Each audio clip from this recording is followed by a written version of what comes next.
What if the love you thought was missing was there all along, just spoken in a language you didn't know how to hear? This is the story of that quiet. The story of a woman who was never loud with her love, but who loved all the same. My mother's house was a fortress of forgotten things, not chaotic, but meticulously organized, as if every item was part of some quiet museum of her life. Every newspaper clipping, every receipt, every broken trinket from a long-ago holiday had its place. She was a quiet woman, my mother, reserved. Her affection, when it came, arrived in near-invisible gestures. A shirt perfectly ironed, a steaming mug of tea left by my bedside. Never declarations, never praise. Our relationship was two ships passing in the night, respectful, dutiful, but never quite connecting. Growing up, I often felt more like a display in her museum than a daughter. My milestones were noted, not celebrated. Failures were registered, not soothed. She never raised her voice, but she never wrapped me in her arms either. I longed for more, for a softness that never came, for shared secrets, for vulnerability. Instead, I grew up with a quiet ache, the sense that I was perpetually misunderstood, a little bit alone, even in her presence. Our conversations were brief, strictly functional. Did you eat? Do you have your keys? Never. How are you holding up? Or, what's been on your mind? As I got older, the distance only widened. I left for college, then built a life in a different city. Phone calls became less frequent, visits even more so. We existed on opposite shores of a sea neither of us knew how to cross.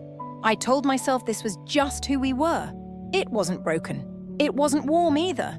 It was just ours. Then came the call, short, clinical. My mother had passed in her sleep. No warning, no illness, no goodbye. Just gone. The grief came, but strangely muted, a heavy fog of regret, not just for the loss, but for all that was left unsaid between us. Now I had to return to that house, her fortress, to pack up a life I barely understood. The house was exactly as she'd left it, orderly, silent. But this time, it felt different. Each room, each object was soaked in the weight of absence. Going through her belongings felt less like cleaning and more like archaeology. Everything was labelled, bound, stored. Receipts, bank statements, manuals for appliances she no longer owned. She had preserved everything, except it seemed herself. Until I found the boxes. Hidden behind a stack of tax documents in a locked chest in the attic, as if she'd tucked them away even from herself, were boxes labelled with names and years. Iris, 1990 to 1995. Iris, 1996 to 2000. My breath caught. My name.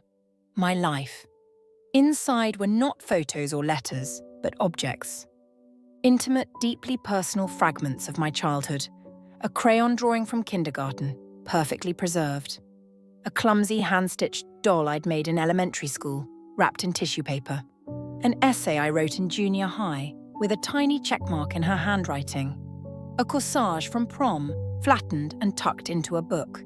Every box was an archive. A love letter written in relics. My childhood, my triumphs, my little moments, all kept, cared for. She had been watching, remembering, loving, even when I thought she wasn't.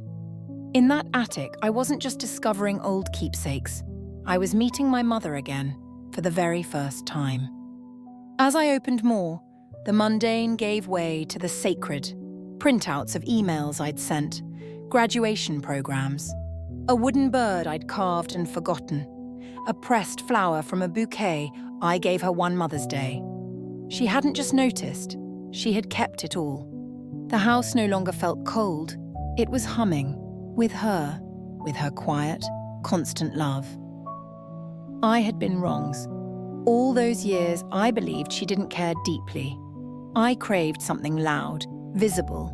But her love was whispered, precise, patient. Her clutter wasn't just clutter, it was a language, one I never learned to read. Until now. At the bottom of the final box, beneath a folded baby blanket, I found a letter. Faded, slightly crumpled, dated the year I was born. It wasn't addressed to me. It read like a journal entry. She wrote about being a new mother, about fear, inadequacy, a feeling of being unfit for love because she'd never learned how to give it. Her own parents, cold. Her childhood, silent. She wrote about me. I watch her sleep and my heart aches with a feeling I cannot articulate. I hope she knows somehow that she is my world, even if I can't find the words. She explained her method. She would collect every scrap of my life and preserve it. Perhaps, she wrote, when I am gone, she will find these and understand. Perhaps then she will know how much I loved her. The words dissolved in my hands. I broke. Not from sadness, from understanding. This was never detachment. It was a desperate, terrified love.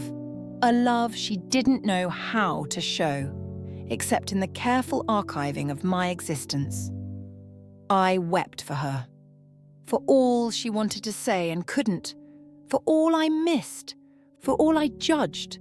For all the time I wasted waiting for a kind of love she didn't know how to give, when she had been giving it to me all along in her own language. The clearing of her house took on a new rhythm. Now I wasn't discarding objects, I was deciphering messages. The chair she always sat in, no longer just furniture, but a keeper of her quiet hours. Her tea tin, a tiny altar of presence. Everywhere I looked, there she was. And with each object I touched, I learned something new, not just about her, but about love. I realized it doesn't always announce itself. Sometimes it just waits, patiently, quietly, hoping one day you'll understand. I kept the boxes, not out of nostalgia, but reverence. They are not artifacts, they are proof of a woman who tried, of a mother who loved, of a love that spoke without ever raising its voice. I now see love differently. I look for it in small gestures, in silence, in the things people keep. I listen more closely, not for words, but for intention. I've learned to read between the lines. My mother never said the words. She didn't have to. Her life, her rituals, her collections, her quiet presence said everything.